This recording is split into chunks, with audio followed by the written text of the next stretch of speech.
Vamos, vamos orar para a gente iniciar. E eu espero que hoje eu não venha me empolgar como eu me empolguei na semana passada e acabei extrapolando o horário, mas nós vamos vigiar hoje com o horário. Oremos. Pai, mais uma vez nós queremos te agradecer, Senhor, por já estarmos aqui conectados, ó Deus, em sala de aula. Queremos, ó Deus, te agradecer, ó Deus, por esse tempo que tu nos permite, ó Deus, de, ó Deus, acessarmos, ó Deus, essa ferramenta para podermos, ó Deus, compartilhar da tua palavra, estudarmos, ó Deus, as verdades que estão registradas, ó Deus, na tua palavra e que são importantes para o nosso crescimento, para o nosso fortalecimento. Pedimos a tua ajuda, Senhor, para que possamos compreender a tua palavra assim como ela é, sem nos desviarmos, ó Deus, para a direita ou para a esquerda, sem seguirmos, ó Deus, Deus, que induzem ao erro. Nós queremos, ó Deus, permanecer, ó Deus, fiéis, ó Deus, à tua palavra. Ó Deus, por isso pedimos a ajuda do teu Espírito Santo, para que ele venha nos instruir nessa noite. Oramos agradecidos no nome de Jesus. Amém. Amém, irmãos? Na aula passada nós falamos acerca, né, do ensino de Jesus, ali no sermão da montanha, né? Falamos das bem-aventuranças, falamos, né, da questão a diferença, né, entre graça e lei, né? Jesus, ali naquela época, também já orientava, né, os discípulos acerca de falsos profetas, né? Falamos, né, sobre que esse discurso de Jesus ali no monte, né, para aquela multidão que estava ali próximo, forma, então, vamos colocar assim, a base teológica, né, da graça, né? Jesus estava ali ensinando o povo, né, como cada um deveria entender e viver debaixo da graça, né? Lembrando que o povo, né, estava vivendo ainda, né, debaixo da lei de Moisés, né? E agora Jesus vem, né, para cumprir a lei, mas também para iniciar um novo tempo. E esse novo tempo precisava também de instrução. E uma das preocupações, né, de Jesus foi exatamente estar instruindo, né, o seu povo, né, para que não tivesse, não continuasse, né, vivendo dentro do engano, né? E hoje nós vamos dar continuidade, nós vamos ver muita coisa dessas que Jesus falou para aquele povo, né? Então, nós vamos, né, nessa está com uma aula 3, mas porque a aula 2, né, nós dividimos, né, em duas partes, né? Então, hoje, na realidade, a aula 4, é o Ministério do Messias, parte 2, né?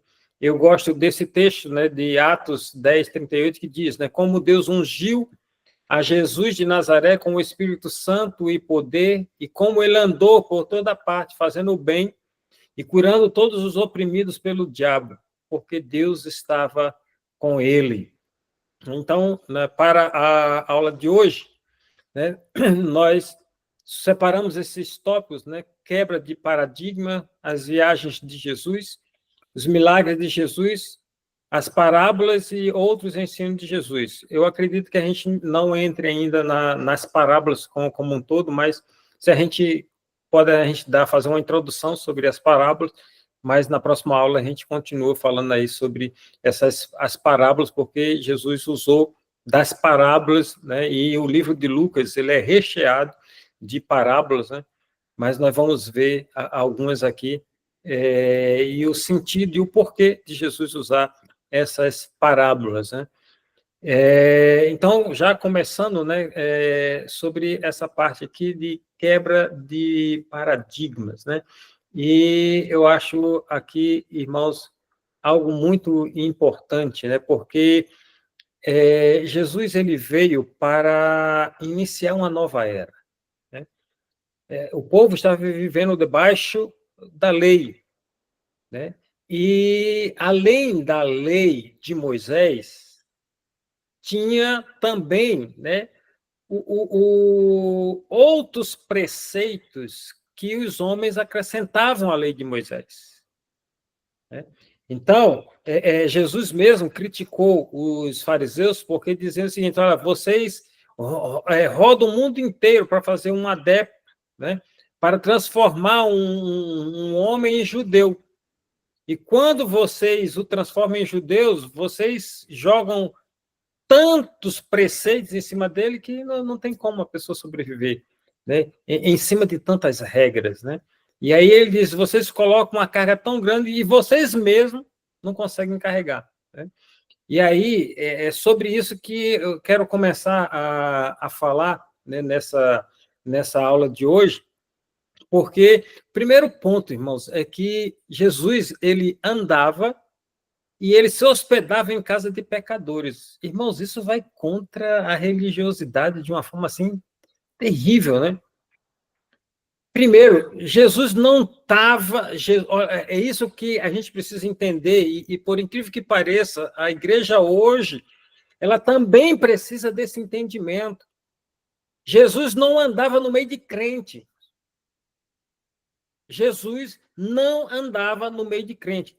Claro, a gente tem que ter um cuidado. Por quê?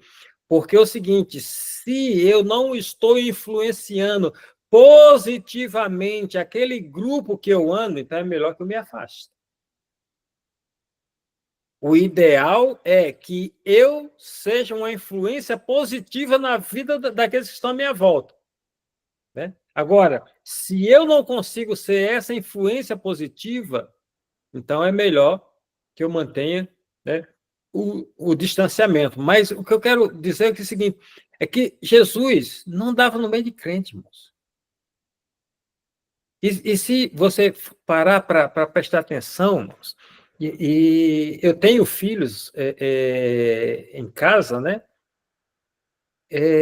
Às vezes nós criamos uma redoma em volta dos nossos filhos. E aí sabe o que acontece? Alguns deles, quando saem dessa redoma, acabam se perdendo. Por quê? Porque não tiveram estrutura para lidar com essas coisas. Gente, o apelo do mundo é grande demais. Aquilo que o mundo oferece é por demais prazeroso. Tudo bem, o final é pecado. Mas hoje, irmãos, com essas filosofias que existem nas escolas, né, pelo mundo afora, né, as pessoas não estão interessadas no dia de amanhã, estão interessadas no agora. O que eu posso viver agora? O que eu posso experimentar agora? E as oferendas são grandes demais. Então, o primeiro ponto que eu quero destacar é esse: Jesus, ele andava no meio de pecadores. E, por causa disso, várias vezes os fariseus disseram para Jesus: esse cara não é o Filho de Deus. Como é que esse cara se diz que é filho de Deus e ele está na casa de um homem pecador e está sentado à mesa de homens pecadores? Até chegou aquele ponto, né, que aquela mulher pecadora estava lavando os pés de Jesus.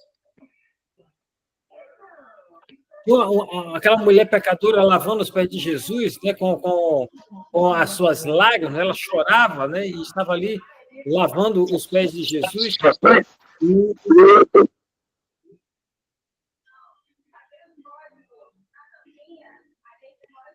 Não sei se alguém compartilhou.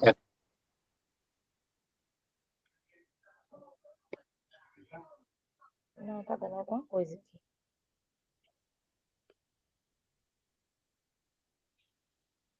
Todos estão me ouvindo? Então, o que acontece? Aquela mulher, ela começa a lavar os pés de Jesus com as suas lágrimas, né? E o homem que convidou Jesus para estar lá na casa dele, ele chega para... Ele pensa assim, né? Na sua mente, ele diz: esse camarada não pode ser o Messias, porque é uma mulher que está tocando nele. E aí Jesus chega para ele e diz: olha, eu quero te contar uma história, né? Um homem devia 100 denários, o outro devia 10, né? Ambos foram perdoados. Quem ama mais? E aquele homem respondeu: ora, sem dúvida, o que teve a sua maior dívida perdoada. E aí Jesus diz: pois é, eu entrei na sua casa, você não me lavou os pés, eu entrei na tua casa, você não me recebeu com ósculo santo. E essa mulher, desde que entrou, não deixa, lavou os meus pés com as suas lágrimas, não cessou de beijar os meus pés, né? Então, assim, Jesus foi por muitas vezes Jesus foi criticado. Por quê? Porque Jesus andava nos meus pecadores. E é impressionante, irmãos. Se você for observar, a maior parte dos eventos que a igreja faz é para crente. A maior parte dos eventos das programações que a igreja faz é para crente. Quando, na realidade, a preocupação maior é exatamente com os não crentes. Então, por exemplo, a gente faz um culto de homens, né, e convida todos os homens da igreja, e aí a gente diz: não, mas leva um visitante. Mas por que, por exemplo, a gente não marca algo fora das quatro paredes que é mais fácil da gente levar? Aí você vai dizer: não, mas a gente tem a célula, e graças a Deus por isso. Graças a Deus que a gente tem a célula para, né, nos aproximarmos mais das pessoas que fazem parte do nosso cotidiano. Então, esse é o primeiro ponto que eu quero chamar a atenção, irmãos, que Jesus... olha, e se Jesus viesse na Terra hoje, né? Jesus, nós não encontraríamos Jesus na igreja.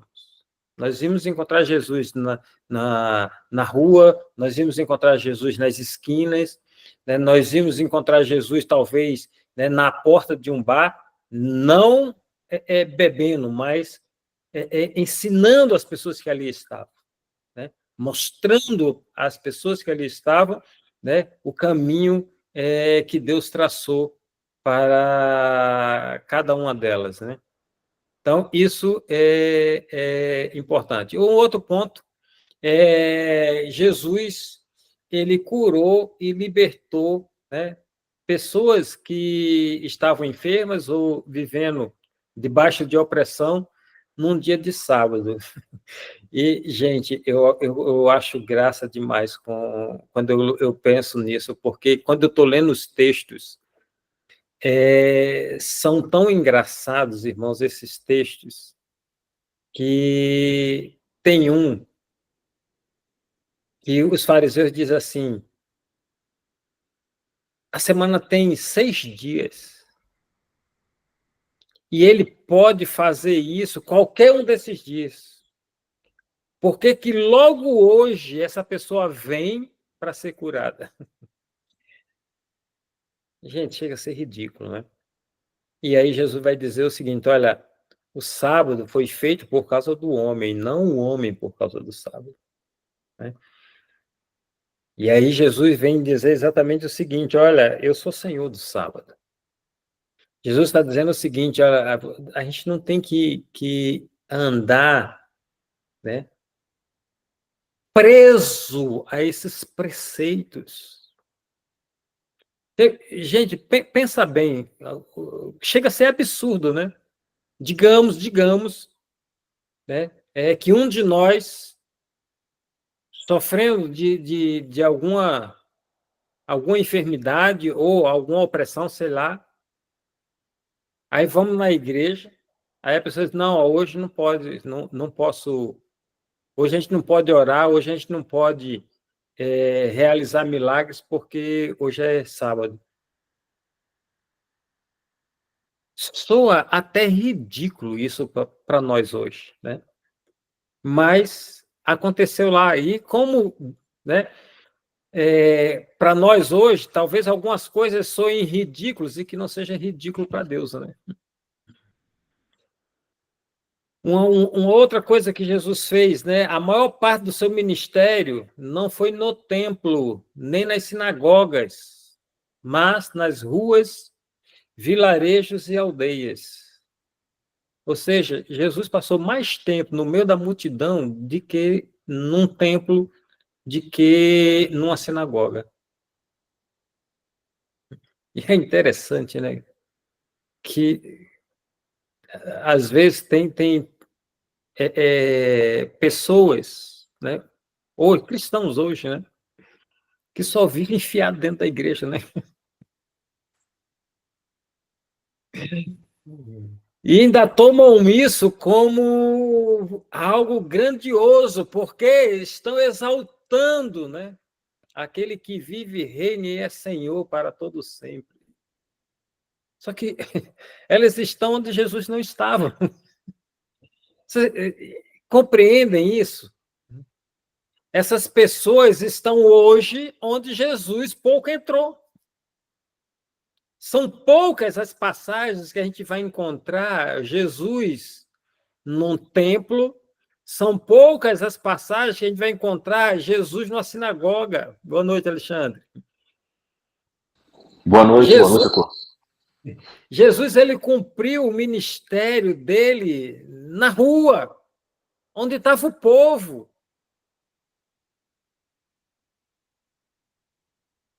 Entende? Quando Jesus entrou em um templo ou outro, tinha um ensinamento, como esse do sábado, né, que ele entra lá, né, e tem uma pessoa, exatamente no sábado, com a mão mirrada, e aí Jesus vai e cura. Ou quando Jesus entra no templo lá para ensinar o povo acerca de dízimos e ofertas, né, no exemplo daquela viúva. Ou quando Jesus entra no templo, né, para expulsar aqueles que vendiam, né, os que faziam negócio ali dentro. Então, assim, quando Jesus entra num templo, tem um ensinamento, mas a maior parte do ministério de Jesus foi fora da igreja. Aí hoje, tudo que a gente faz é dentro da igreja, irmãos. Vamos fazer uma cantata. Onde é que vai ser a cantata? Na igreja. Vamos fazer um encontro de preciosa. Onde é que vai ser esse encontro? Na igreja. Vamos fazer um culto de homens. Onde é que vai ser? Na igreja. Vamos fazer o evento da base. Onde é que vai ser? Na igreja. Exatamente onde os pecadores não estão.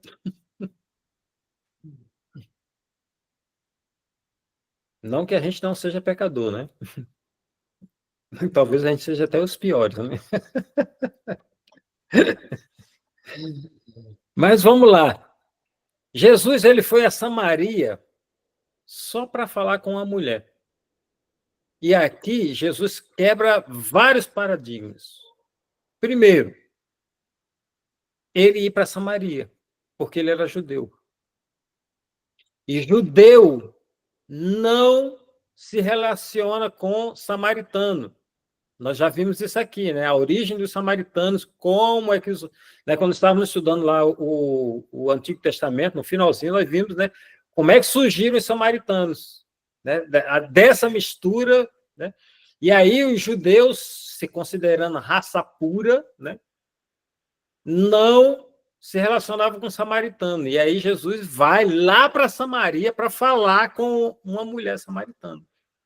Então, a primeira coisa que Jesus está quebrando aqui é essa questão de raça, né?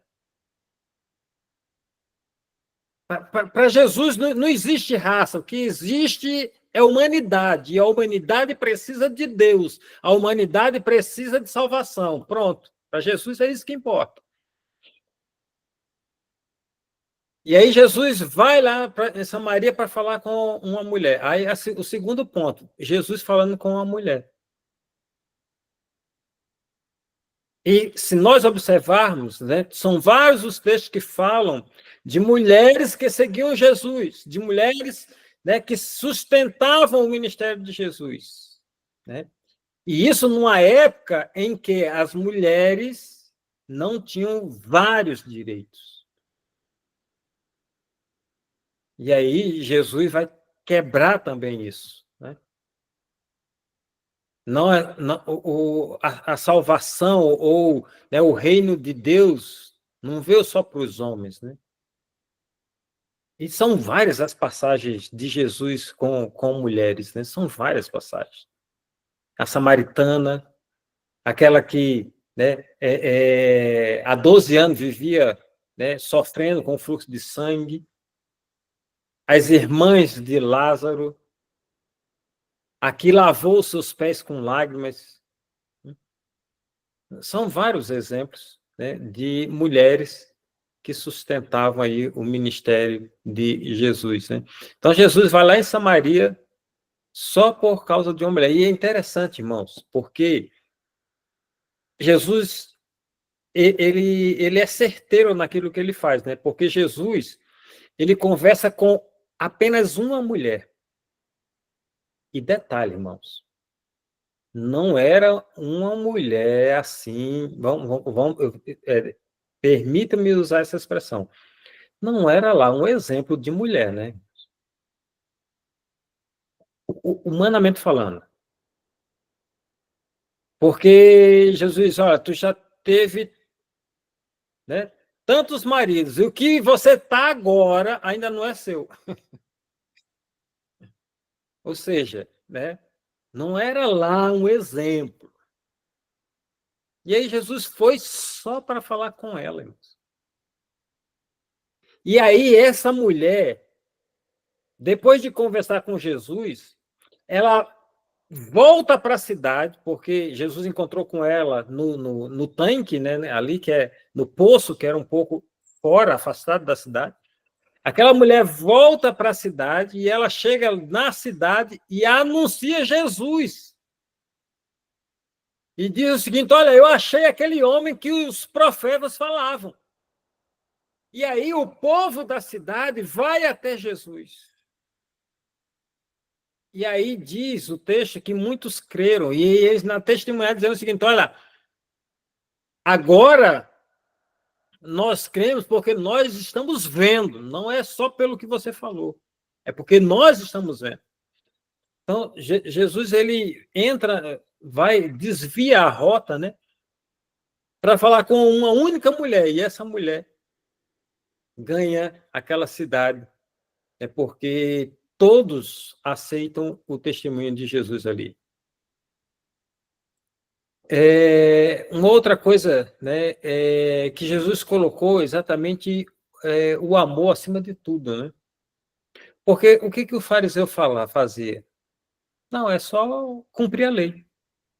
Pronto. Cumpre a lei e pronto. E aí Jesus coloca o amor como... Porque para os judeus, a lei era tudo. E aí Jesus vai dizer o seguinte: olha, o amor é maior que tudo isso. E aí Jesus coloca exatamente essa questão de amor, falando exatamente no sentido de humanidade, né? Que o homem é mais importante do que a prática da lei, né? O obedecer, né? O obedecer a Deus, né? Não é no sentido de obedecer a preceitos, né? Porque Jesus ele condenou muito isso, né? Mas ele coloca que essa questão de você cumprir uma lei, isso é vazio. Aí Paulo vai explicar melhor isso lá aos Coríntios, quando ele diz o seguinte: ainda que eu desse toda a minha riqueza, mas se eu não tivesse amor, não valeria nada. Porque Jesus começa a colocar exatamente o seguinte, que o que deve mover o homem é o amor. E aí ele vai falar sobre o amor a Deus acima de todas as coisas e o amor ao próximo como a si mesmo. E ele diz o seguinte: olha, toda a lei se resume nisso. Amar a Deus sobre todas as coisas. E amar ao próximo como a si mesmo. Pronto, não precisa fazer mais nada. O difícil é fazer esses dois, né? O difícil é amar a Deus sobre todas as coisas e o próximo como a nós mesmos, né? Isso é o difícil. Mas Jesus disse, se você cumpre esses dois, você não precisa se preocupar com mais nada. A lei está cumprida. Ou seja, o amor. O amor está acima de qualquer coisa. E aí, né, para a gente pular para o ponto seguinte, né? Jesus ele vem para combater a tradição religiosa. Meu Deus do céu. A gente é mestre em tradição, irmãos. A gente é mestre. A gente adora criar um ritual. A gente adora criar os militares vão entender melhor, né? Um procedimento operacional padrão, né? A gente adora esse negócio. Lá na igreja nós temos isso. Não estou falando contra isso. O que eu estou dizendo é que é o seguinte: às vezes a gente se prende a essas coisas. Por exemplo, o nosso culto ele é gravado, ele vai para a internet, assim como essa aula aqui que a gente está tendo, né? Já tem até 2 ou 3 aulas, né? Há 2 aulas já na internet aí. O que acontece? Paulo fala que tem que haver decência, tem que haver ordem. Ok. Mas, às vezes, irmãos, a gente se prende a essas coisas. E aí, vamos criando aqui uma situação que a gente entrou em adoração lá na igreja e o louvor está fluindo assim de uma forma maravilhosa. Mas aí chega um momento que a gente tem que parar, sabe por quê? Porque tem o próximo tópico, que é a intercessão, que é a apresentação de visitantes, que o momento Connect, que é o momento da oferta, que é o momento dos avisos. E aí, não, mas não se preocupa, a gente volta. Só que quando volta já não é a mesma coisa. Então, o que eu quero dizer é que Jesus ele fala dizer o seguinte: olha, a gente precisa de sensibilidade espiritual. Irmãos. Qual o problema de uma vez num culto desse aí não se fizer o ofertório? Qual o problema? Qual o problema se num determinado culto não tiver um momento connect? A gente deixou de ser crente por causa disso? Ou até mesmo qual o problema se a gente programou algo e chega lá no momento, Deus fala o seguinte: olha, não é por aí. Eu quero diferente. Então, Jesus, quando Jesus estava falando com religiosos, era só isso, irmãos. A tradição religiosa de vocês está afastando de Deus. A tradição religiosa de vocês afasta o homem de Deus. Então, se você observar, todas as vezes que Jesus estava falando com algum homem religioso, o resumo é exatamente isso aí. A tradição religiosa está te afastando de Deus. E, irmãos, às vezes, não são coisas ruins. Vamos lá. Vamos criar aqui uma situação. Onde é que se tinha que oferecer sacrifício? No templo, correto? O templo era o lugar de se oferecer sacrifício. Aí o que acontece? O templo ficava onde? Em Jerusalém. Aí, eu vou criar uma situação comigo. Eu moro na Galileia, que é afastado de Jerusalém.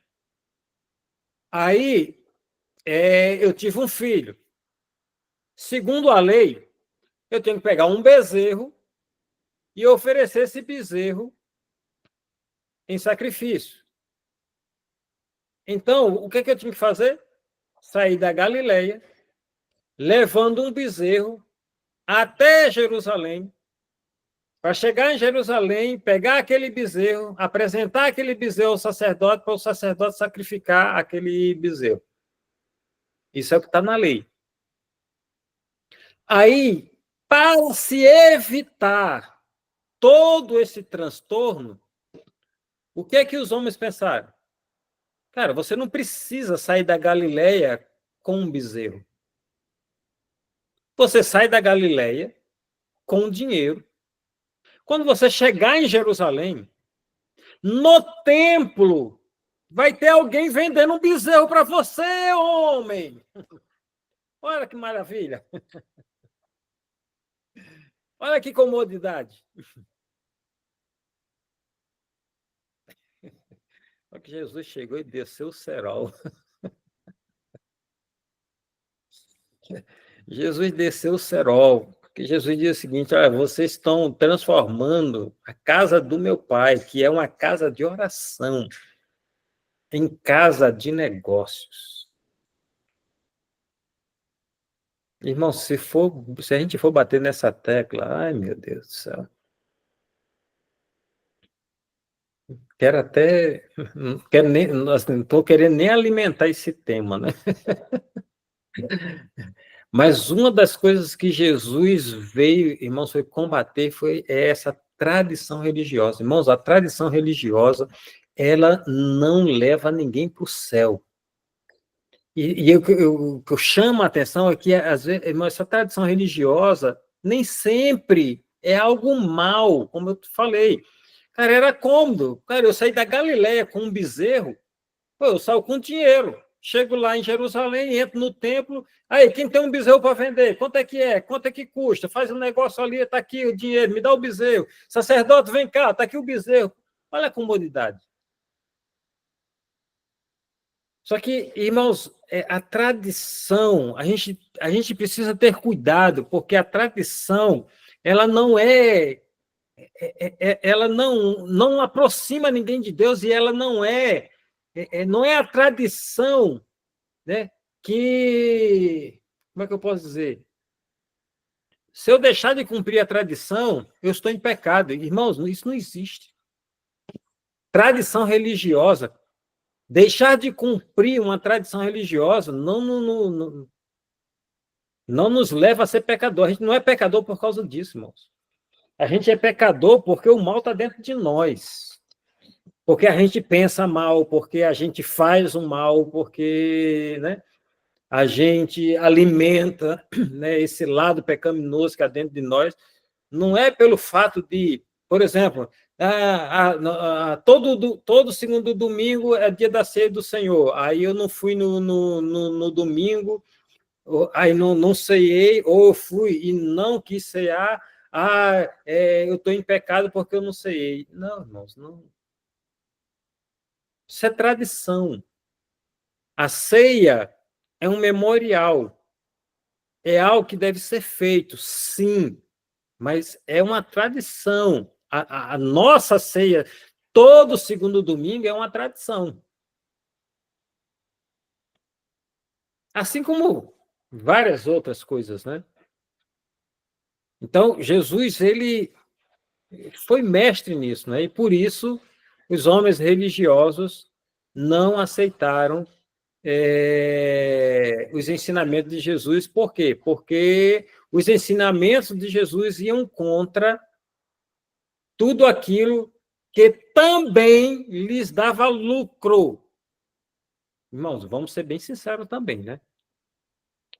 Quando Paulo, lá no livro de Atos, lá em Atena, né? quando ele está pregando Jesus, aí os homens dizem o seguinte, ó, chamam lá, se reúnem os homens, artesãos ali, aqueles homens que viviam do comércio da deusa Diana. Aqueles homens se reúnem e dizem o seguinte, ó, o negócio vai ficando complicado para a gente. Esse camarada aqui chega pregando outros deuses e as pessoas vão parar de comprar os nossos santinhos. Vão parar de financiar os nossos eventos, a grande deusa. E todos nós sabemos que a cidade, né, de Éfeso é da, né, Diana dos Efésios. Aqueles homens estavam preocupados com o quê? Com o culto? Eles estavam preocupados com o bolso, irmãos. Aqueles homens estavam preocupados com o bolso deles.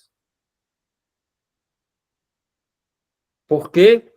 Porque era a tradição que sustentava eles, irmãos. Amém? Até aí tudo bem? Podemos continuar?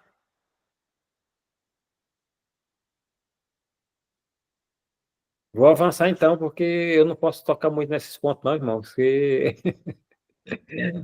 o meu lado crítico, ele se acentua muito. Eu tenho que tocar nesses pontos com certo cuidado, porque, olha, eu tenho umas broncas aí fortes, irmãos, com algumas coisas que a gente vê, de uma forma geral, na igreja, né? E que, realmente, se Jesus resolvesse visitar as igrejas hoje, ele ia ser expulso de alguns, né? Outras ele não ia conseguir entrar, né? E outras ele ia descer o cajado, porque o negócio está feio, irmãos. Vamos lá. As viagens de Jesus, como eu falei logo no início, né? Jesus, são poucos os eventos de Jesus no templo ou na sinagoga. Vou arriscar e dizer que 70% a 80% do ministério de Jesus foi na rua, né? Não foi em templos, não foi na sinagoga, né? Mas na rua, no monte, na praia, na casa de um pecador, né? Lá como Zaqueu, né? Zaqueu, desce depressa que convém que eu entre na tua casa, né?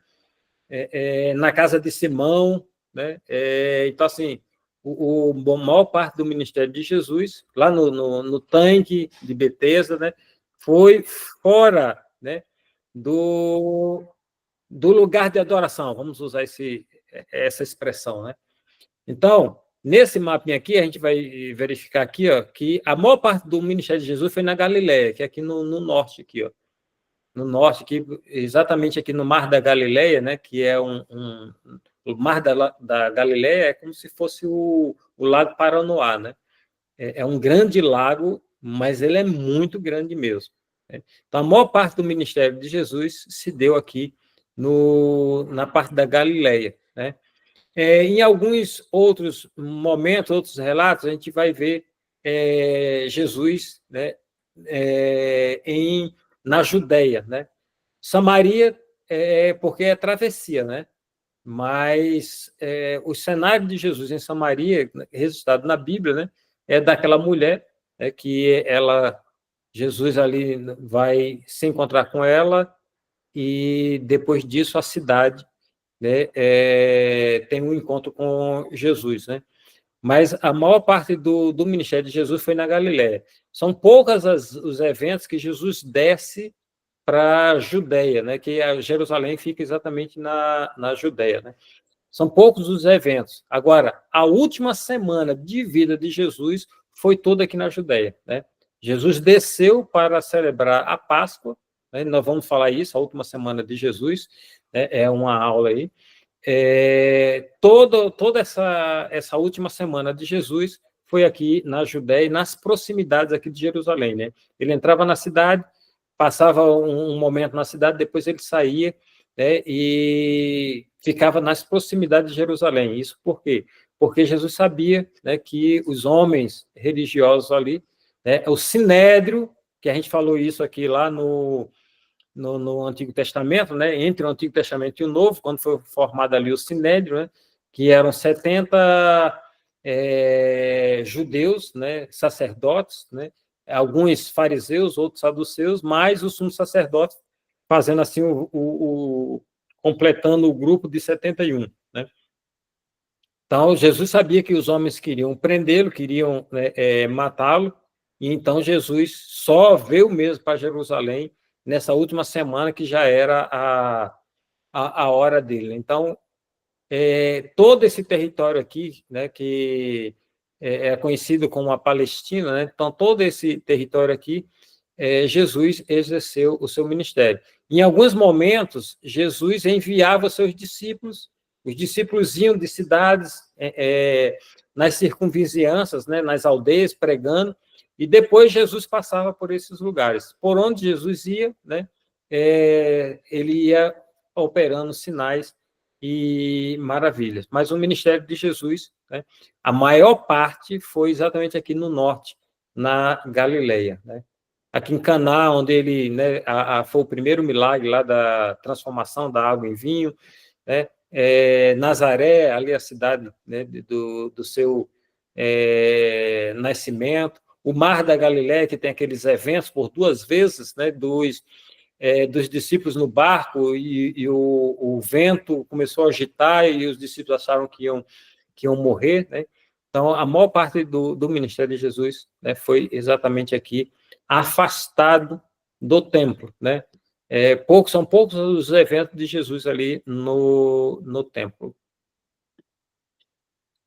Aí, continuando, nós vamos agora falar sobre os milagres de Jesus. Eu dividi aqui os milagres em temas, né, aqui para ficar melhor, né?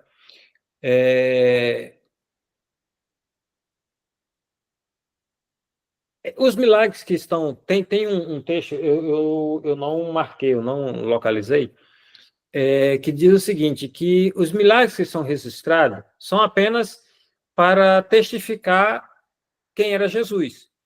Mas nesse relato ele vai dizer o seguinte, que se precisasse registrar todos os milagres que Jesus operou, faltariam livros. Ou seja, o que está registrado não é 1% daquilo que Jesus fez. Então, isso é que eu venho batendo nessa tecla, né, desde que nós começamos a estudar, dizendo exatamente o seguinte, ó, e isso aqui é o mínimo para se conhecer Deus, mas é o mínimo. Deus é muito mais do que tudo isso aqui. Esses 66 livros aqui registrados na Bíblia, né? Então, a mesma coisa é o Evangelho, né? O Evangelho fala de Jesus, né? É a biografia de Jesus, mas é o mínimo que a gente precisa para acreditar, né? É o mínimo que a gente precisa para colocar a nossa fé em ação, sabendo que ele é o Filho de Deus e que ele veio para nos resgatar da condenação por causa do nosso pecado, né? E na cruz ele pagou o preço do nosso resgate, né? Então, assim, isso é muito importante, irmãos, porque os milagres são os mais diversos possíveis. E outra coisa, não adianta, irmãos, a gente querer copiar o que Jesus fez. Tem uns negócios aí, né, que tem uns camaradas que, não sei, irmão, parece... hoje tá difícil entender essa sociedade, né? Porque, só abrindo um parênteses, né? A pessoa levar um bebê reborn, né? Para ser atendido pelo médico e ainda fazer escândalo porque o médico não queria atender, essa pessoa não é normal, a sociedade está... não sei em que mundo está, mas voltando, né, para cá, né? Então, o que acontece? Tem gente que quer repetir a mesma coisa que Jesus fez, irmãos. Jesus não deixou nenhuma receita de bolo. Aí tem pastores, tem líderes aí que fica pegando, cuspindo saliva na cara do outro para o outro ser curado. Gente, peraí. Não porque Jesus fez. Ah, peraí, gente. Eu acredito que nem cárie Jesus tinha. A nossa boca é cheia de cárie, irmãos.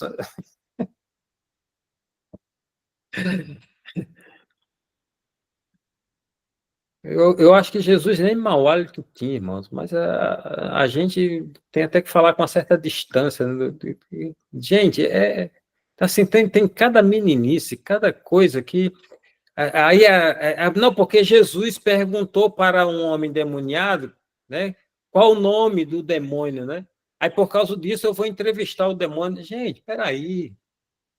A Bíblia diz que Satanás é o pai da mentira, então para que eu quero ouvir demônio, gente? Pelo amor de Deus. Por que eu quero conversar com demônio? Às vezes eu não falo com a minha esposa, vou falar com demônio. Ah, tá de brincadeira, né? Cara, tem umas maluquice. Então, assim, tem Jesus, esses milagres, eles estão registrados só para provar que ele é Deus e que ele viveu no nosso meio e que ele fez tudo isso, mas não é para ser imitado. Então vamos lá. Aí eu separei aqui, ó, forças naturais, ou seja, coisas que Jesus fez sobrenaturalmente, como por exemplo, ele andou sobre as águas. E não uma vez, né? Tem, pelo menos na Bíblia, tem um relato de 2 vezes, né? Não, desculpa, uma vez só. Porque a outra vez ele estava dentro do barco dormindo, né? Que aí os discípulos acordaram, lá no Mar da Galileia, né? A chama Mar da Galileia, mas não é mar, né? É um grande lago, é porque é tão grande que chama mar, né? Na outra vez, Jesus ficou orando e mandou os discípulos atravessarem. Aí ele foi até eles andando sobre as águas. Uma outra coisa que Jesus fez, né? Assim, coisa sobrenatural, né? Amaldiçoou a figueira, né? Quando ele foi ali atrás de fruto naquela figueira, não achou, ele amaldiçoou. E no dia seguinte, quando os discípulos passaram ali, aquela figueira estava ressecada, né? E até os caras, aquela figueira que tu. E aí Jesus diz: olha, se você crer, você pode fazer coisas muito maiores, né? Jesus repreendeu o vento e o mar, né? Naquele exemplo lá do barco lá, né? Quando, né, os discípulos o acordaram dizendo: mestre, não se te dá que pereçamos, né? Na multiplicação dos pães, né? Os discípulos entregaram 5 pães para Jesus, Jesus devolveu 5 pães. E quando começou a se distribuir aqueles pães, né? Tira um pedaço e nunca acaba, tira pedaço e nunca acaba, tira pedaço e nunca acaba, e ainda sobraram ali 12 cestos cheios, né? E a pesca maravilhosa, né? Que essa pesca 2 vezes, 2 momentos diferentes, né? Um quando Jesus ressuscitou, né? E o anterior quando os homens estavam pescando, Jesus usou o barco deles ali para falar para aquela multidão que estava ali aglomerada ali na praia. E aí depois Jesus falou para eles: agora voltem para o mar e lancem a rede. E aí Pedro disse: Senhor, nós fizemos isso a noite toda, não pegamos nada, mas já que tu está mandando, nós vamos lá. E aí foi e pegaram peixe que eles tiveram que pedir ajuda para os demais barcos que estavam ali naquela praia, os demais pescadores que estavam ali na praia, tiveram que pedir ajuda para que a rede não rompesse e eles conseguissem arrastar, né, aquela grande quantidade de peixe para a praia, né? Então, esses milagres, assim, de formas sobrenaturais, né? Com eventos na natureza, né? E aí mostrando exatamente que Jesus ele é Senhor, né? Ele é Deus, ele é Senhor, né? Que a natureza, né, lhe obedece, né? Aí, na parte de cura em si, né? A mulher do fluxo de sangue, né? Que já há 12 anos, né? Já tinha gastado todo o seu dinheiro atrás de cura e não conseguiu, e Jesus. E é interessante, irmãos, que essa cura não foi uma cura que Jesus quis operar. Foi uma cura que não. Como é que eu posso dizer assim? Não tinha uma outra saída para Jesus, porque a mulher disse o seguinte: a mulher é que falou: se eu tocar na orla da vestes dele, eu serei curada. Se eu tocar. E a mulher fez. E aí Jesus parou e disse o seguinte: espera aí, saiu virtude de mim. Alguém me tocou. Quem fez isso? Entende? Então, não foi uma situação que Jesus quis curar. Agora, a fé que aquela mulher tinha era tão grande que quando ela tocou, saiu virtude e ela foi curada, né? Os 10 leprosos, né? Jesus, filho de Davi, tem compaixão de nós. Jesus disse: o que vocês querem? Ah, que a gente quer ficar são. Detalhe, a lepra era uma doença incurável, né? Na época lá, né? E Jesus falou para eles: vão e se apresentam ao sacerdote. Uma coisa muito interessante aqui: Jesus não os curou na hora. Jesus só primeiro dizia: vão e se apresentam ao sacerdote. Primeiro, eles não podiam entrar na cidade porque eles eram imundos, né? Mas eles acreditaram. Olha, Jesus está mandando, a gente vai. E aí, no caminho, eles perceberam que estavam curados. Aí um voltou. Os outros 9 a gente não sabe o que foi, o que, é que eles fizeram, né? Talvez, vou aproveitar agora, né? Tudo aquilo que eu não fiz, agora eu vou fazer, né? Um voltou lá para agradecer. Mas a cura aconteceu no caminho. Não foi na hora ali, não foi instantâneo, né? O cego Bartimeu, né? Jesus, filho de Davi. E aí os homens disseram: cala, ele já passou. E aí Bartimeu gritava mais alto ainda, né? E aí mostrando que a gente não pode calar a nossa voz quando necessitamos de um milagre, né? Porque as pessoas ali em volta, eu fico imaginando, irmãos, eu espero, sério, que eu nunca tenha feito isso. Mas já imaginou, irmãos? A pessoa é cega de nascença, querendo ser curado. Jesus está saindo da cidade, porque ele estava na porta. Jesus estava saindo da cidade, ou seja, Jesus entrou e ele não percebeu. E agora Jesus está saindo, era a sua última oportunidade. Jesus está saindo da cidade. E ele grita: Jesus, filho de Davi, tem compaixão de mim. E aí Jesus não dá bola.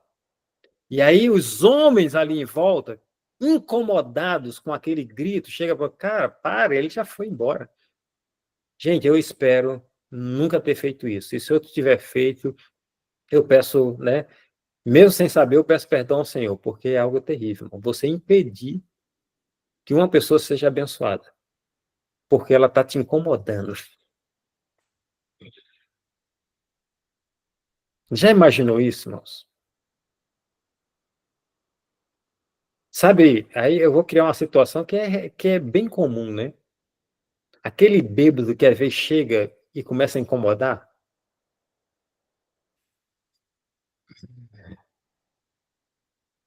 Gente, sério, eu devo já ter feito. Eu não sou nenhum santo, não, irmãos.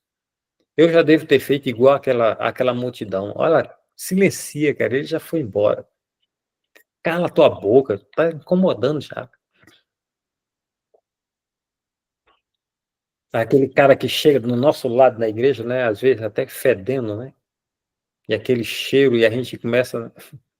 Eu espero, irmão, sério, que eu nunca tenha impedido de alguém alcançar o seu milagre. Mas, nesse caso específico aqui de Bartimeu, muita gente quis. E aí o texto diz que ele gritava mais alto ainda. Aí ele incomodava ainda mais, né? Imagina se com um grito, né? Um grito, Jesus! Já estava incomodando, imagina ele gritando mais alto. Mas aí Jesus parou. E aí Jesus disse assim: traz ele aqui. Aí alguém chegou e disse: olha, anima-te, o mestre te chama. E aí, quando ele chegou, Jesus disse: o que você quer? Eu quero ver. Então, seja como você deseja. E aquele homem passou a enxergar, né? Deixa eu ver onde é que eu estou. A sogra de Pedro, né? A sogra de Pedro estava com febre, Jesus entrou ali na casa, né, e curou a sogra de Pedro. Irmãos, cura é algo assim tão comum no ministério de Jesus e no ministério dos discípulos, E hoje, isso chega a levantar uma incógnita na nossa cabeça, irmãos. Porque assim, é como se hoje nós estivéssemos vivendo um outro evangelho. Mas, na realidade, é que milagres é algo comum para eles. Não é hoje para nós. Agora, o fato do milagre não ser comum hoje para nós, irmãos, também a gente não precisa ficar justificando, né? Porque tem pregadores aí que dizem, não, aqui, na época lá, né, precisava de milagre para o povo crer. Irmãos, se lá naquela época, com Jesus vivendo no meio deles, se precisava de milagre para eles crerem, imagine hoje, irmãos. Imagine hoje. Então, era para os milagres serem dobrados, triplicados, né? Mas, assim, a realidade é que o problema não está em Deus. Se hoje nós não vemos tantos milagres, o problema está em nós. Ok? Se a gente não vê milagre, o problema está em nós. Porque o Deus é o mesmo. Talvez, é como o caso lá de Pedro e João, quando estão entrando no templo, né? Não tem um ouro, não tem um prato, mas o que eu tenho, isso eu te dou. Em nome de Jesus Cristo Nazareno, levante e ande. Pedro diz, não tem ouro nem prata. Aí quando a gente vai lá para Apocalipse, a última carta, a igreja de Laodiceia diz o seguinte, sou rica, abastada, tenho em abundância. Talvez esse seja o nosso problema hoje. A igreja primitiva não tinha recursos, mas ela tinha a fé, ela tinha o poder. Hoje, a gente tem os recursos e talvez não tenha o poder. Há 15 dias atrás, eu vi uma entrevista de um grande líder, não vou falar o nome dele, um grande líder aí no Brasil, aqui, porque ele estava indo para a Polícia Federal para justificar uma oferta de R$ 100.000 que ele recebeu. E a suspeita é que essa oferta tinha sido de lavagem. E esse pastor, ele falou o seguinte, que o repórter perguntou, mas esse valor, isso não te incomodou, não despertou nenhum, sei lá, uma curiosidade, tá? E esse pastor, todo exaltado, falou o seguinte, eu recebo muito mais que isso. Eu recebo oferta muito maior que isso. E outra, se for comprovado que é de lavagem, eu devolvo.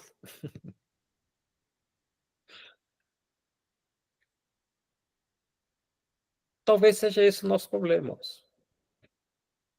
Hoje a gente tem o ouro e tem a prata. E por causa disso, talvez a gente não tenha o poder, né? Porque, irmãos, hoje nós temos igrejas poderosas. Nós temos muitas igrejas poderosas. Não sem citar nomes, né? Mas hoje nós temos muitas igrejas poderosas. Poderosas em sentido financeiro, de poder mesmo. Agora, poder espiritual, aí eu já não sei. Mas vamos continuar, que são pontos que eu não posso alimentar muito, não. Nessa, Mar! Só porque eu já ia falar da igreja lá dos mais ricos, lá não sei do que. Vi alguma notícia em algum lugar, mas eu nem me aprofundo. Tem a igreja agora com espaço VIP, é isso mesmo, a igreja com espaço VIP. Categoria VIP. Eu acho que o Elmar e a Wanda, eles só iam sentar no lugar VIP. Fala, Everson. Eu não sei se vocês viram o caso de uma espécie de encontro que está havendo há alguns dias lá na Avenida Paulista e tem reunido muita gente. E, se não me engano, no último ou penúltimo encontro, uma menina surda que foi acompanhada de intérprete, ela foi curada da surdez. E aí estava falando desse testemunho dela e linkando com a matéria da mãe chorando aos prantos no Instagram, porque a filha passou a sofrer bullying, porque foi curada da surdez nesse encontro religioso. Várias pessoas começaram a atacar ela na internet, a falar que era mentira. Mesmo os intérpretes falando, gente, eu vim acompanhar a menina surda, eu saí conversando com ela. E tendo vídeos, a menina tendo laudo, tendo todo o histórico de estudo, de acompanhamento médico. E ela começou a sofrer bullying na escola por conta disso e discurso de ódio na internet. É incrível, né? Eu também tenho um movimento que não está passando em canal nenhum, irmãos, mas está tendo um movimento nas faculdades. A UNB aqui em Brasília tem um grande movimento entre os jovens dentro da faculdade, lá, um movimento cristão, lá, reunindo as centenas de jovens, né, louvando e buscando a presença de Deus, e em São Paulo também, né, na faculdade lá, mas esses movimentos não podem, né, serem divulgados, né? Pode falar, Tamara. Eu vi, até a Elisângela está postando, vi um pessoal repostando no Rio de Janeiro, que também está na UFRJ. Tem um grande movimento nas faculdades, graças a Deus por isso, né? Então, voltando, né? Jesus também curou a sogra de Pedro, né? E a cura era algo normal, né? Paulo, é interessante, né? Paulo, depois do naufrágio, ele foi bater numa ilha lá, né? A ilha de Malta. Aí lá na ilha de Malta, ele procurou saber quem eram as pessoas que moravam lá, tal. Aí ele ficou sabendo que Públio era um dos líderes, e o pai dele estava enfermo. Paulo disse, então vamos lá. Ou seja, quando eles sabiam que alguém estava com algum tipo de enfermidade, eles tinham isso como uma oportunidade de falar de Jesus. Então vamos lá. Foi lá, né, orou pelo cara, curou o camarada lá e saiu de lá daquela ilha com uma igreja ali formada, né? Então, assim, tudo eles viam isso como uma oportunidade, né? Aí vamos para a outra categoria aqui, que é a libertação, né? Porque é o seguinte, tem um livro, eu até já li esse livro, é um livro muito bom, Curar Enfermos e Expulsar Demônios. É um livro muito bom, até o R.R. Soares, ele faz referência a esse livro, mas é um autor americano. Mas o livro é bom, sim. Não é que toda enfermidade seja demônio, não é que todo problema seja demônio, né? Mas existe em algumas citações na Bíblia, né, em que a enfermidade ou aquela alteração genética estava ligada a demônio. E aí tem o endemoniado, né, de Gadareno, que Jesus libertou, né? Um homem que vivia perturbando a ordem daquela cidade, né? E as pessoas prendiam ele com cadeias, ele arrebentava as cadeias, né? Só para você ter uma ideia, o nível de possessão que aquele homem tinha, né? A mulher corcunda, né? Que ela andava curvada, né? E Jesus, né, restaurou ali o corpo dela, né? Ao expulsar, né, aquele espírito que a atormentava, que, né, fazia com que ela andasse curvada, né? O surdo-mudo, né, que também foi um processo de libertação, e aquele menino endemoniado, que os discípulos tentaram, né, expulsar o demônio, não conseguiram, aí o pai chega para Jesus, se tu podes, né, Jesus, se podes, né, tudo é possível ao que crê. E ali ele diz, eu creio, mas ajuda-me na minha incredulidade, né? Então, assim, tem os casos de libertação ali, né, aqueles porcos, né, que é exatamente esse endemoniado gadareno, né, ali a legião, né, como é que se chama? A legião. Aí tem um pessoal aí que fica entrevistando demônio. Gente, eu acho que é muita falta do que fazer, porque, ora, se Satanás é o pai da mentira, o que é que eu quero ouvir um demônio, cara? O que eu quero ouvir?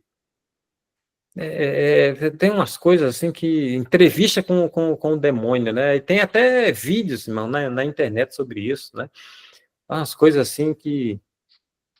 Mas assim, eu acho que é o seguinte: tá endemoniado, é expulsar e acabou. Não quero papo, sai, né? Vai, segue teu rumo, eu vou seguir a minha vida aqui e o meu ministério, né? Mas existem esses casos exatamente de libertação. Tem outros casos também que são casos, né, de uma operação sobrenatural na vida daquela pessoa, né? Por exemplo, o homem que tinha a mão mirrada, a mão dele era raquítica, né? Não era desenvolvida, né? E aí Jesus orou e a mão se tornou normal. Então, ou seja, o que teve que acontecer? Né? Teve que criar coisas, né? Foi coisas que não existiam, teve que passar a existir. Né? Uma mão que era pequena voltou, né? Voltou a ser normal, né? Cresceu. Então, coisas assim visíveis mesmo. Né? O paralítico de Cafarnaum, né? Que é aquele. Na realidade, tem dois paralíticos. Né? Aquele que os discípulos desceram com ele na cama, né, ali naquele leito, abriram o teto lá, né, os discípulos, não, os amigos, né, 4 amigos desceram ele ali e ele sai andando. Então, ou seja, se o cara era paralítico, estava tudo atrofiado, mas ele sai andando. Né? Então, ou seja, os músculos foram criados, os nervos foram desenvolvidos ali, voltou a ter circulação de sangue ali naquele corpo, naqueles membros, né, para que ele pudesse sair andando normalmente, carregando a sua própria cama. Né? A mesma coisa do paralítico ali no tanque de Betesda. Né? Ou seja, houve uma ação visível ali, né, de crescimento, de músculo, de nervos, né, de tudo surgindo para que o milagre ali se manifestasse. Né? Fraga, Alexandre. E alguns teólogos, né, diferenciam essas curas mais miraculosas de operação de maravilha, né? Diferença entre cura e operação de maravilhas, que é quando um órgão cresce, nasce, e é uma coisa realmente batendo ali numa coisa de maravilha, né? Uma coisa assim, muito surreal, né? De a gente. Acerca dos dons, né? Acerca dos dons, eles dividem, né? Que tem um dom de cura, que é, por exemplo, como a sogra de Pedro, que estava enferma, né? E sinais e maravilhas, que é esse caso de um paralítico, né? Que cresce, desenvolve músculo, desenvolve nervo, tudo, e a pessoa passa a andar normalmente. Obrigado, Alexandre.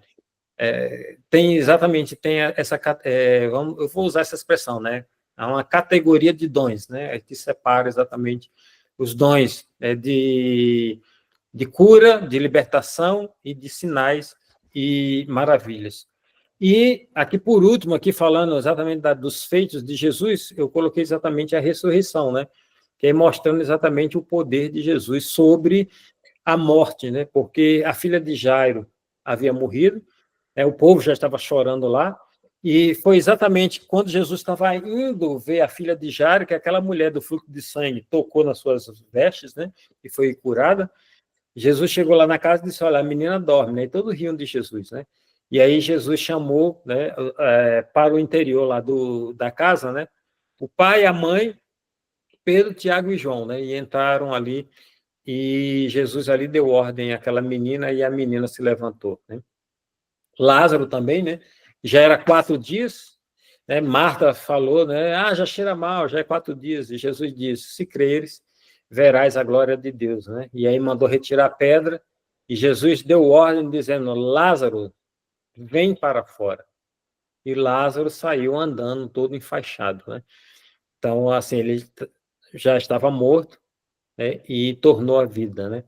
E o filho da viúva, né? A viúva estava levando o filho ali naquela rede, né?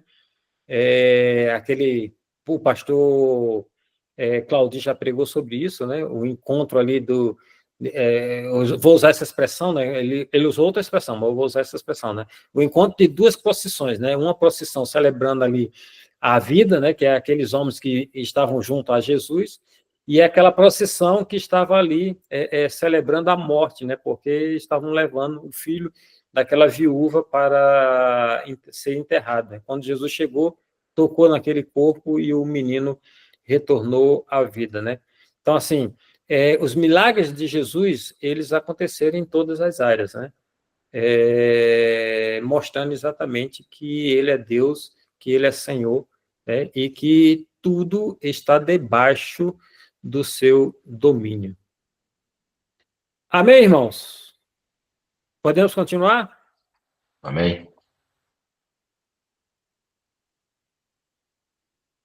O próximo tópico é exatamente as parábolas. Eu só vou dar um início aqui, só vou dar tá? O que acontece? Jesus, a grande parte dos ensinamentos de Jesus foram através de parábolas. Ou seja, a exceção do Sermão do Monte, que Jesus foi ali claramente dizendo, né, ó, as bem-aventuranças, depois falou sobre oração, falou sobre os falsos profetas, falou sobre amar o próximo, resumiu, né, a lei naqueles 2 mandamentos, né?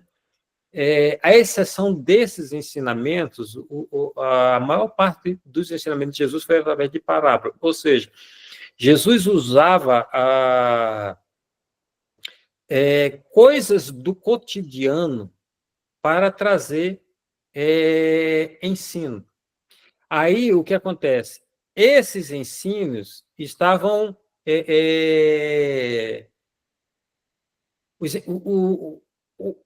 vou dizer assim, o principal estava embutido dentro de uma história. Ou seja, era preciso ouvir e extrair dali daquela história o que Jesus estava querendo dizer. Nem sempre o ensino estava aberto. Por exemplo, várias vezes que Jesus falou em parábolas, os discípulos chegaram e disseram assim, mestre, o que é que tu queria dizer com aquilo? Por exemplo, a parábola do semeador, né? Os discípulos chegaram e disseram, mestre, o que significa isso que você acabou de falar? E aí Jesus, no particular, Jesus disse, olha, agora que a gente está aqui no particular, eu posso falar para vocês abertamente. E aí Jesus explicou, né, o sentido e o que queria dizer, né, cada parábola. Na realidade, esse ensino através de parábola é aquilo que é o seguinte, depende, não depende só do transmissor, depende do receptor. Ou seja, eu preciso me esforçar para aprender as verdades espirituais que estão dentro das parábolas. Entende? Porque, lembra aquele... mais ou menos assim, claro, a grosso modo falando, né? Quando a gente fala o seguinte, que é melhor você ensinar a pessoa a pescar do que dar o peixe, esse ensino de parábola é exatamente o seguinte, Jesus, ele está dando um ensinamento, mas o ensinamento não está muito claro. E aí, eu preciso me esforçar para extrair. Porque não é só uma leitura. Porque realmente, né, vamos lá, né? Saiu o semeador a semear, uma parte da semente caiu à beira do caminho, vieram as aves e comeram. A outra caiu entre pedras, né? Mas aí veio o sol e aí secou. A outra caiu entre espinhos. E aí, ao crescer, os espinhos a sufocaram. E a outra caiu em boa terra. E porque caiu em boa terra, produziu 100, 30, né? 30, 100. Né? Mas tá. O que Jesus quer dizer com isso? Os próprios discípulos disseram, mestre, a gente não está entendendo isso aí, não. E aí Jesus foi explicar, né? Olha, a semente é a palavra. O que caiu no meio do caminho é porque eles recebem a palavra com alegria, mas por falta de vigilância, o inimigo vem e rouba. Satanás vem e rouba aquela semente. E olha só, Deus não, nessa palavra não está falando de tipos de pessoa, está falando de circunstâncias. Por que eu estou falando isso? Porque a gente pode dizer assim, não, eu sou crente, isso não pode acontecer comigo. Claro que sim. Ou seja, uma semente que Deus colocou no seu coração, Satanás não pode roubar? Claro que pode. Por isso que a gente tem que estar em vigilância.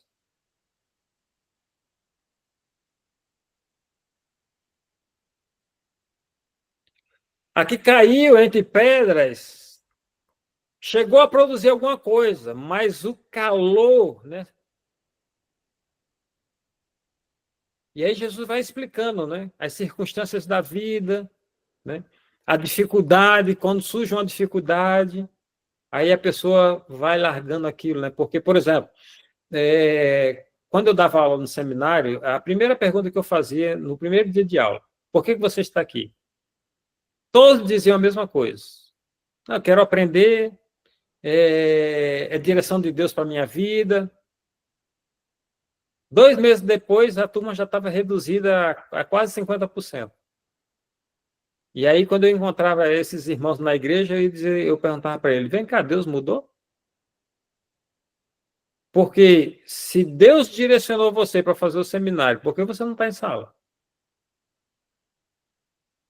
Ou Deus mudou ou você está em rebeldia. Porque se Deus mandou e você não está lá, então tem alguma coisa errada, né?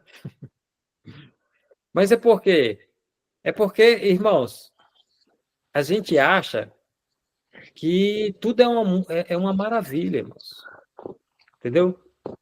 Por exemplo, a Tamara, que é Samar, né? Ela frequentava a célula do Henrique, começou ali frequentando a célula do Henrique. Uma maravilha. Uma vez ou outra, o Henrique chegava para Tamara e dizia, Tamara, traz o estudo. E aí Tamara levava o estudo. Aí depois, a Tamara foi lá para o Wesley, né? Que a célula do Henrique precisou fechar por causa do tratamento de saúde, né? Da Rosângela. E aí a Tamara já foi lá para a célula do Wesley, né? Mas aí na célula do Wesley, a Tamara já tinha um pouco mais de participação, né? Mas era a casa do Wesley, entendeu? Ela não precisava chegar, né, para limpar a casa, ela não precisava, né? Aí agora que a Samara tem a célula dela lá em Samambaia, eu creio que já seja muito mais diferente, moço. Porque eu tiro por nós aqui em casa, moço. No sábado, a gente foi inventar de mexer nas plantas no dia de célula. E foi uma loucura, porque tudo atrasou. O Elmar e a Wanda, né, que gostam de chegar mais cedo para tomar um cafezinho, para a gente bater um papo antes da célula, né? Quando o Elmar chegou com a Wanda, o Tiago, a Elise e a Ana Clara, né? Cara, tava todo mundo sujo, nem banho tomado a gente porque a gente é muito diferente, né? Então às vezes, né, a gente fica olhando assim, né? Não, liderar a célula é mole, né? Mas não é, tem uma série de coisas que envolve. E aí é o que acontece com a vida cristã. Quando começa a surgir a dificuldade, aí a pessoa desiste, que é exatamente aquele que, né, ficou lá entre as pedras, né? Ao que caiu entre os espinhos, né, é aquele que cresce, mas os cuidados dessa vida, ou seja, chega um momento que a pessoa começa a priorizar outras coisas que não aquilo que Deus colocou no seu coração. E aí fica infrutífero, porque passa a ser sufocado por essas outras coisas. Então, assim, existem verdades, né, dentro da parábola, mas isso aí exige o quê? Exige esforço, né? Exige dedicação, de buscar entendimento, buscar no Senhor, né? Que o certo é a gente buscar no Senhor, né? Porque senão a gente vai criando, né, coisas que não existem, né? Alexandre, de novo. Só uma dúvida. É porque em Marcos, né, parece que Jesus disse que fala por parábolas para que alguns não entendessem. Como é que você explica isso, essa situação? Então, que o entendimento depende do lado humano. Porque, vamos lá, digamos o seguinte,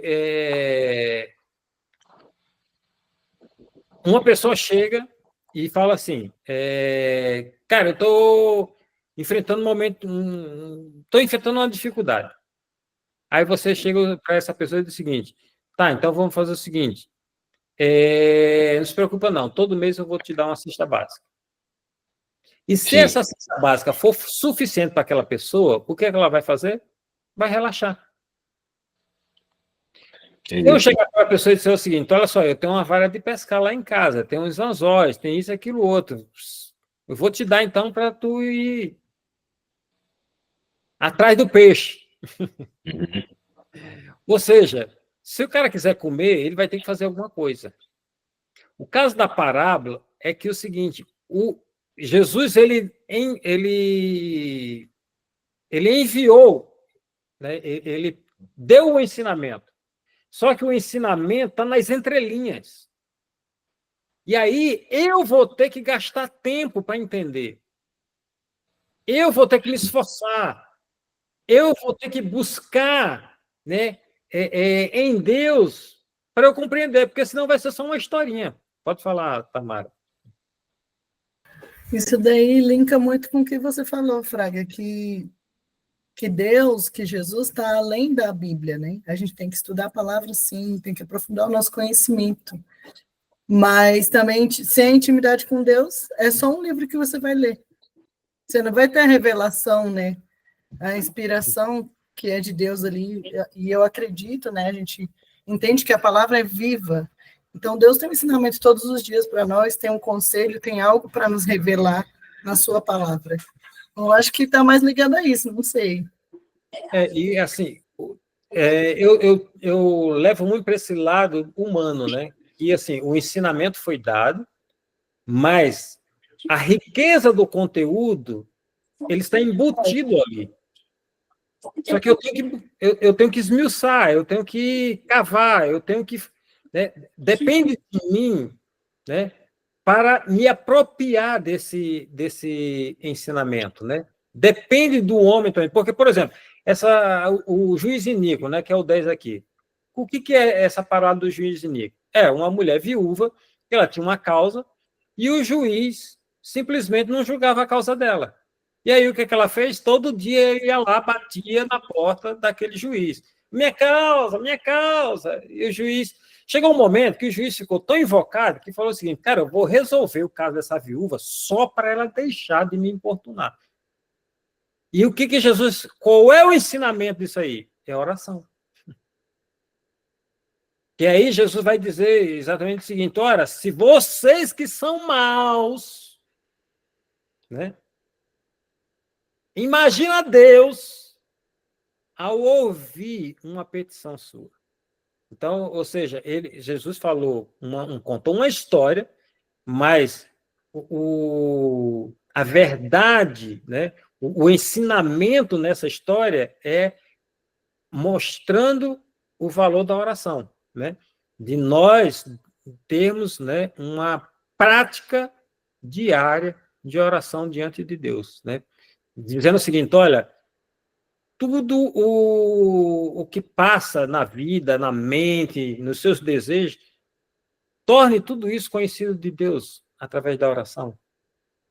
E aí você vai experimentar, né, o poder, né, o amor e a misericórdia dele na tua vida. Então, ele usou uma parábola para falar da oração, né? Mas, assim, ele não falou, vocês têm que orar, mas ele contou uma parábola, né? E por incrível que pareça, irmãos, só tem um texto em que Jesus chama os discípulos para orar, que é lá no Getsemane. Você não vai achar outro. Porque Jesus, ele simplesmente é o seguinte, ele fazia.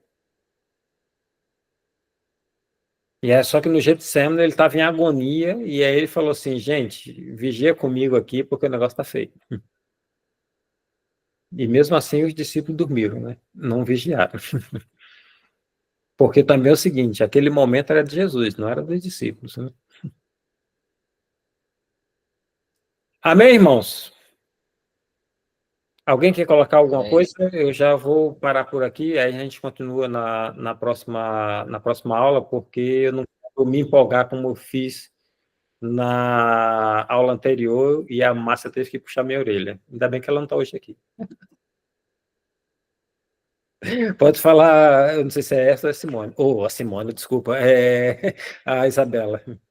Não, nós até comentamos que ficamos com a dúvida aqui, né? Quando você introduziu a respeito do ministério. de Jesus, que vem com essa quebra de paradigmas, né? Ele andava e se hospedava em casa de pecadores. A gente estava até pensando, né, que isso quebra aquele ditado que fala: diga-me com quem tu andas e eu direi quem és. No entanto, em Provérbios 13:20 fala: quem anda com sábios será sábio, mas o companheiro dos tolos sofrerá dano. Então, como que seria essa visão desse dito popular, diga-me com quem tu andas, direi quem és, relacionando com a história de Jesus? Vamos entender, Provérbios é um livro escrito para jovens, né? Então, a gente também tem que levar em consideração isso. Sempre quando a gente vai fazer algum tipo de interpretação, os princípios, tanto da hermenêutica, né, quanto da exegese, você saber exatamente o seguinte: o motivo pelo qual aquele livro foi escrito, né? Então, o Provérbio é um livro escrito para jovens, né? E qual é a preocupação de Salomão ao escrever para os jovens? Ele dizendo o seguinte: olha, cuidado com o seu comportamento, com aquilo que você faz, porque tudo isso vai influenciar, né, a tua vida. E aí, o que acontece? Quando ele fala, e isso eu também falo, principalmente para a pessoa que chega, digamos assim, que é nova na igreja. Eu falo exatamente o seguinte: olha, se o meio te influencia, então é melhor você não estar lá. Se o meio te influencia. Agora, se você consegue influenciar o meio, é lá que você deve estar. O que eu falo é exatamente o seguinte: é porque hoje, por exemplo, os meus filhos, eles cresceram na igreja. Então, eles tinham várias amizades dentro da igreja. E foram crescendo. Só que basicamente, eles não tinham amigos não cristãos. Quando eles entraram para a faculdade, aí inverteu, irmãos. Inverteu totalmente. As amizades deles passaram a ser mais não cristãos do que de cristãos. Só que aí o que acontece? Eles não estavam influenciando, mas sim sendo influenciados. Então, o que acontece? O cristão, ele precisa... a gente precisa de ter amizade com o crente? Claro que sim, né? Agora, a gente vai ser influência na vida do não crente. Então, ou seja, eu preciso ter amigos lá. Só um minutinho aqui.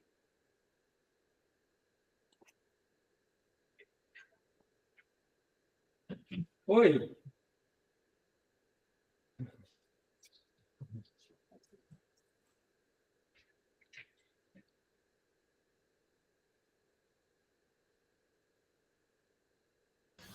Acho que a Márcia ligou, hein?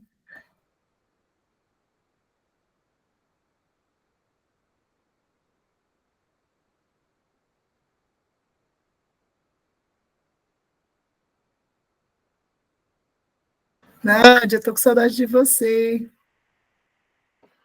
Bem, Te dei um abraço domingo, tá tudo bem? tá tudo jóia, tudo bem, graças a Deus. E você? Tudo bem também. E a Alexandre também está fazendo falta, né? Falta falando da terça-feira, hein? Muito. Alexandre. É o quê? A Alexandre está fazendo falta na terça-feira lá, hein? E muito. Oh.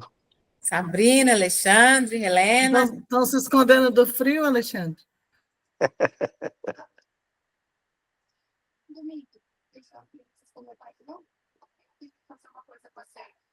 Está sem som, Alexandre. Desculpa, eu já estou com sono. Assim que. Porque a gente começou com atividade na igreja, né? Aí fica mais complicado. IEGC, que é a célula, né? E outras atividades acaba que. Mas vou procurar fazer uma visita assim, gosto muito de estar com vocês. Faça uma visita a gente. Faça mesmo. Sempre. Já engrenou lá, então, né? Sim, eu fui. Agora que eu tive a entrevista de membro, nesse final de semana. Entendi. Então, tem todo um processo e tal. Mas está sendo benção. Ah, que Tá. bom, E o, que bom. Manda um abraço o para sua seminário filha. também, né? Ah, tá bom.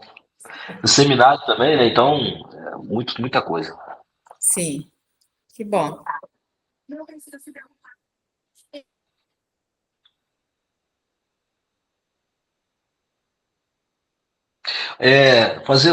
Enquanto o Fraga não volta, né? O Fraga estava falando, né, de que as igrejas hoje ficam muito fechadas, né?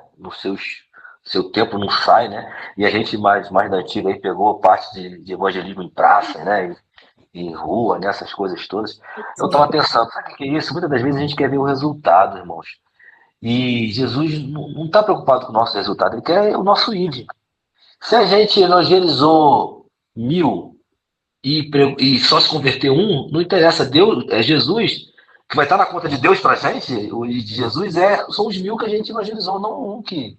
Porque é a ação do Espírito Santo. É isso que a gente não Isso, entende. A gente quer ver resultado, a igreja quer ver resultado. Ah, eu não vou porque eu não tenho dom, porque não. A gente tem que simplesmente pregar. Não só falando, mas com comportamento, como o Fraga falou, no trabalho, onde estiver. E isso já está no nosso galardão. O problema é que a gente fica. A nossa sociedade quer muito resultado expressivo, né? Tem que fazer, tem que acontecer. Não é. Deus quer muito o mínimo da gente. Simplesmente pregar. Gente, desculpa, mas eu tive que atender uma pessoa ali fora, mas desculpa mesmo. Fala, alguém ligou para a Márcia e avisou que tu estava passando do horário. Mas, Isabela, responderam ou você ainda tem... o que acontece assim, diga-me com quem tu andas, que eu te direi quem és, não é um ditado assim bíblico, né? Mas a Bíblia fala sobre as más companhias, que corrompem os bons costumes, né? Então, o que acontece? Se eu não consigo influenciar positivamente, então eu não devo estar naquele meio. Entendeu? Agora, por exemplo, como a gente está aqui em célula, né? Aí a gente vai entender melhor isso. Não é mais fácil eu trazer um amigo para a célula do que um desconhecido? Por exemplo, a célula da Nádia, né? Tem a nossa irmã Sirene, né? Que é uma amiga da Nádia há muito tempo, né? Então, ela vai à casa da Nádia, mas ela não vai na igreja, mas ela vai na casa da Nádia por quê? Porque a Nádia é amiga dela, né? Então, assim, é muito mais fácil a gente trazer as pessoas, né, para o nosso contexto quando nós temos uma amizade com elas. Então, hoje a igreja ela acaba errando, por quê? Porque ela não desenvolve essa amizade eu vou usar essa expressão, né? Ela não desenvolve a amizade com o pecador. Mas aí ela quer converter o pecador. E ela quer que esse pecador a escute. Só que como é que o pecador... por exemplo, a Márcia foi chamar 3 mulheres aqui na rua para participar da célula. Você até não teve uma vez que você estava com ela, né? E aí a mulher perguntou exatamente isso para ela. Você quer a nossa amizade ou você quer só que a gente vá no seu evento? Foi a pergunta que uma das mulheres fez para a Márcia. E a Márcia respondeu, não, nós queremos... eu quero sua amizade, né? E que a gente compartilhe, né, dos nossos momentos. Agora, nós também temos a célula, e aí nós queremos que você também participe, mas o principal é a sua amizade. Né? E aí, né, até domingo agora, elas falaram que na próxima ela não viria, que ela ia estar viajando, mas na outra ela viria aqui. Né?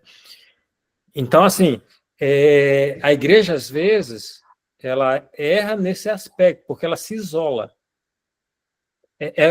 O que eu falo que eu falei ali, né, de Jesus quebrando paradigma, é porque é o seguinte, os homens religiosos eles não se relacionavam com mais ninguém. Por quê? Primeiro porque eles eram muito espirituais para estar no meio de pessoas tão pecadoras, entendeu? Como Jesus fala da oração do fariseu, né? que chega lá, Senhor, graças te dou, porque não sou como esse, pobre, miserável, tal, né? E eu, o camarada lá, pobre do lado, né, que nem olhava para o céu, batia no peito e dizia, Senhor, tem misericórdia, porque sou um pecador, né? E aí Jesus disse que aquele homem desceu justificado. Mas por quê? Porque existia muita divisão, né? Então, os homens religiosos, eles, além de não se relacionar com os não religiosos, né, além de eles não se relacionarem, eles consideravam essas pessoas inferiores, né? Então, tinha também essa questão da superioridade, né, por eles serem religiosos, né? E aí Jesus quebrou, né, tudo isso, né? Ok? Alguém quer colocar mais alguma coisa?